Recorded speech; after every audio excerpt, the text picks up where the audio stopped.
I teach the nursing assistant class, and what that is a 2-block occupational prep class for students that are in the 11th and 12th grade, and it prepares them for a nursing profession.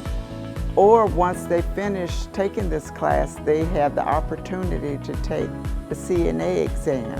They have to go through a 40-hour clinical rotation and where they have hands-on experience.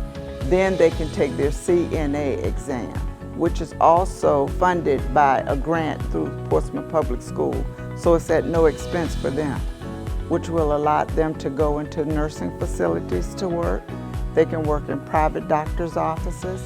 They can work in the hospitals in the area, including the Naval Hospital.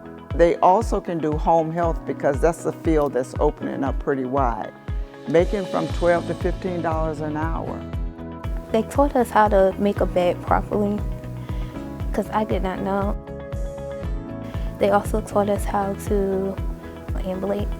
It's when you're walking around the resident and you help them to the wheelchair and stuff like that.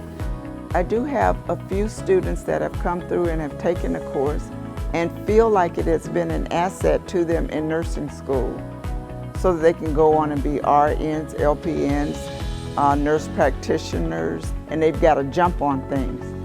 And even when it comes down to getting a job during college, some of them have been able to be employed by the local facilities in the area and make a salary of $15 an hour. I'm real happy about that. I think it's a great program.